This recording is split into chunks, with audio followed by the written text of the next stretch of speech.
What's up, guys? Welcome back to another Team Solemn Circus live video. Today we are going to be watching over a DB video once again. This is going to be the new format.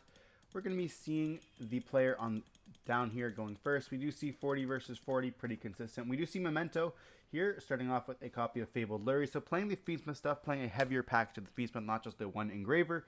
The copy of the Fusion, an Imperm, a Dark Blade, and a Bone Party. So we have two ways to dodge hand traps. Obviously, this one's not going to be effective right now because we only control one Memento monster. We have a starter as well as one hand trap. And then over here, we have Barrier. So we're playing against Voiceless Voice here. Come up with Barrier, a Low, a Talents, an Ash, and a copy of Pre-Prep. So both players opening up one hand trap here, not being the greatest. Ash is not going to do very much, but we could see Talents go in very hard against, the end board here. If we end up in the Fusion, as well as like a Caesar, and then maybe also the copy of Combined Creation. But we're going to be seeing Memento start off with a copy of Dark Blade, and they're thinking on this, they're going to chain Ash Blossom. We do have Bone Party to be able to activate to summon with the copy of the Witch, letting us kind of play through this, searching out for the Touch no Shigu. We can then activate the effect, summon itself out. Activating the effects, we're going to be seeing it dump the copy of Goblin, Sleepy, and Mace. And with that, our opponent just scoops it up right away, not needing to see anymore. We would have been able to see the Goblin being summoned out or the Mace being summoned out there with the copy of the Anguish, most likely the Goblin, then because we already have the copy of the Fusion spell, and we would have been able to search too. But moving on to game 2 here, we are going to be seeing the Drytron deck going first. Now, our opponent does not know what we are playing. I don't know why I said Drytron. It is obviously a copy of Voiceless, but we're going to be seeing the copy of the Horn Dragon, a Nib, a Bestial, a Mace, and a Veiler. And so we're going to be seeing a copy of Prayer, Blessing, Imperm, the Ceravis, and a copy of Pre-Prep. So Droll and Lockwood would have been really good against this hand. We do see a copy of only one hand trap, I guess a dodge or kind of a hand trap as well with the Ceravis, kind of protecting our stuff. And then we do have two hand traps with a third being the Bestial Magnum, which can go in really well against this deck on the copy of Low. But we're going to be diving in, starting off with a copy of Pre-Prep, searching for a copy of Skull Guardian alongside the copy of Prayers. We do have Prayers to be able to send the Ceravis to summon out the copy of Skull Guardian. Skull Guardian is going to activate the effect, and we do Veiler this, making it so that we cannot search for the Low. We have the Blessing, search for a copy of Ceravis. It adds it back, I believe. And then if we do use something, we can actually Ritual Summon this, which is quite nice, but we're going to activate the effect, and it targets the copy of Ceravis.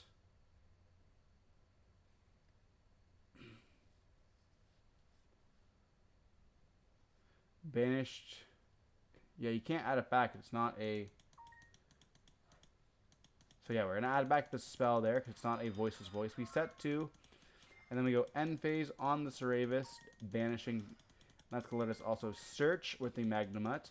Search for a copy of Druistorm, making our hand a little bit better here. We end up drawing a Goblin, which is now a 1-card starter. We have the Mace, which we could lead into other stuff as well if we wanted to. Having this, be able to search for the copy of the Fusion or the copy of Bone Party, and then be able to destroy this definitely can help. But we're going to go battle phase and attack. We're going to go main phase 2. We're going to go effect of the Mace. Hit with a copy of Imperm. I'm not sure why we did it this way. Maybe we were worried that we had another copy of the Skull Guardian in the hand, and this is why we activated this card. But we're going to go up into a copy of Moon. Moon is going to be going up into a copy of Requiem. Activating the effect of the Requiem here. That's going to let us go up for a copy of Engraver. Engraver can then equip the copy of Requiem. We can go up into a copy of the Necro Equip Princess. Activate the effect of Engraver, summon itself back up by putting back the copy of Requiem. And we can have two options here. We can go up into a Caesar. They are on 2 cards. Well, 2 cards. One being a face down. We know they have Prayers somewhere in the hand here. Most likely the card they did set.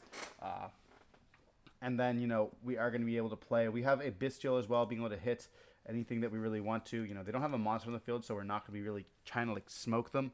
But if they do have, for example, a copy of Low in the hand, we would be able to hit that when it is used for the Skull Guardian, making sure that the Skull Guardian does not have a negate, as well as Nibiru as well. But we're going to be seeing them go up into the copy of Caesar here over the copy of the pardon me, over the copy of the Sequence. Sequence can't really do anything because we don't control another. You have to start off with a copy of Engraver to go for the Sequence line, but we will be seeing or having another body on the field. I should mention, you can go for it, but you just have to summon out another body, which we could have done with the Bestial. We're obviously choosing the 2 negates, or 2 special summon negates over the, over like the kind of spot negate there. We see Blessing. Okay. So they did ask, is it just on activation? They go, yes. And then he just says, okay. The opposite of it, yeah. I mean, it's every single turn. Yeah,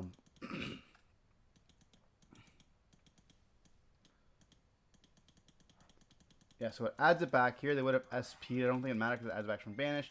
They go for the barrier. And yeah, we can't Caesar that.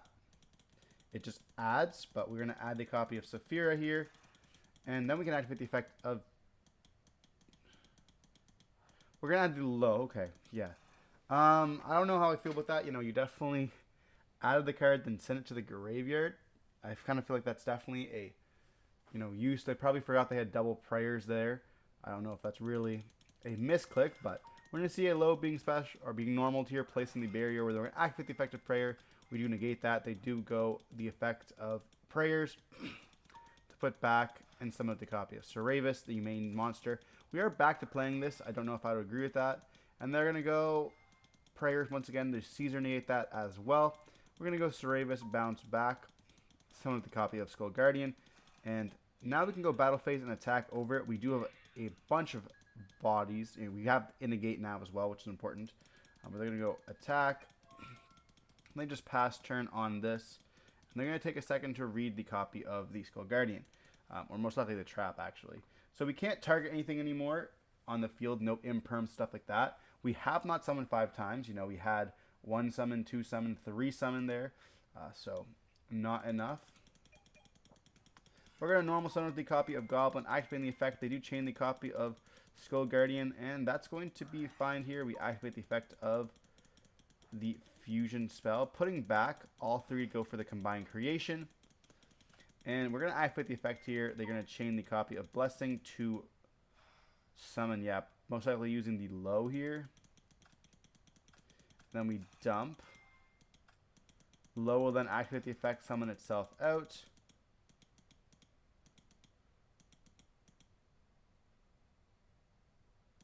And then we're going to be seeing the low get hit with the copy of Druid's Firm there. Yeah, we're going to see Gaddock summon itself out. We do chain links to, Chainlink 1, Gaddock, Chainlink 2, low, Chainlink 3, Guardian, Chainlink 4, Druids target the low. Then we're going to go for Trap, the pop. They're going to pop the Fusion, and we do chain on the Gaddock. So Gaddock target Sleepy, chain the Trap on this, chain this on the 2 spells here, because we could target the monsters, but it's not going to really matter, I guess. We kind of want to get rid of their back row. I'm going to go for the combined creation, banishing itself, searching for the copy of Memento City, making sure we banish the one that's not on the top of the deck there. Don't really want to call it out. And then they activate the field spell here. Sleepy's going to be able to summon itself out. We can't activate the effect because we don't have a anything to fuse with. We do go fusion, target the copy of Sleepy, destroying itself to be able to search for a copy of Bone Party. Sleepy can then dump from the deck. As well as the Memento City can summon back with the copy of Gaddock, targeting the copy of Sleepy. We dump the big guy here, and we have lots of cards in grave. We have 1, 2, I guess we only have 3. We're not really want to put back this guy. But we do have Bone Party, which can destroy that, which can be 4. Summon another copy of, like, Anguish there. We're going to go out for a Dark Blade, which is going to be just another copy of a monster.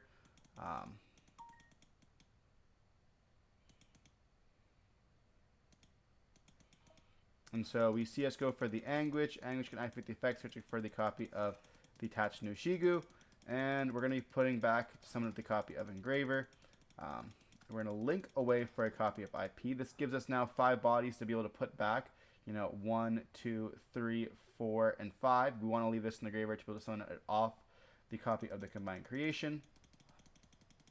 We could also put back the attached no Shigu in the hand if we wanted to. But we're going to go battle phase and attack over. Now, it should die. Oh, Low's in the graveyard? Low is not in the graveyard, though.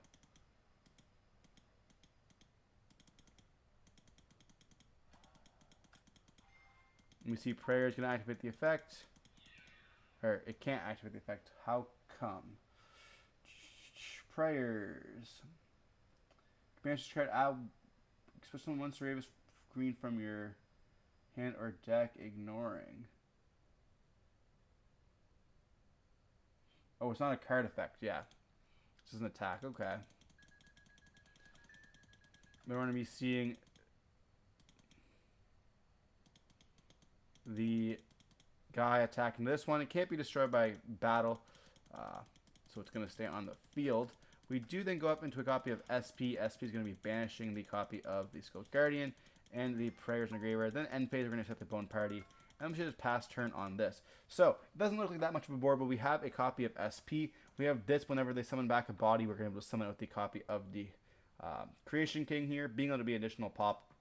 We have the Bone Party as well, which can destroy the copy of Tachinoshigu, to summon out the copy of the Horn Dragon, or not the Horn Dragon, but the Dragon from the deck, and then that can actually pop it. So we have like multiple layers of interruption if they do decide to summon out a bunch of different bodies. But we're going to be most likely seeing Memento end up winning this one here. Yeah, we're going to see them admit defeat. They're not going to do very much. Saphira is going to be able to send and, to search. We already have both. We play 3 prayers or just... Yeah, we have both prayers in rotation here. We end up drawing one for turn, which is kind of unfortunate. So we can't really search off that if we did play another copy of like Skull Guardian or something like that. But we do see the Memento deck end up taking it 2-0 here. And that's just going to be it for the replay. Hope you guys enjoyed watching the video. Don't forget to like, comment, subscribe. We did see the Druid Swarms, or the Abyssals, kind of take play, destroying the Voiceless voice deck. I don't think this deck is that good, this format. I think that, you do need to play multiple hand traps. Unfortunately, it doesn't have that much. But hope you've been watching the video. Don't forget to like, comment, subscribe, see more content like this. Stay safe. Peace.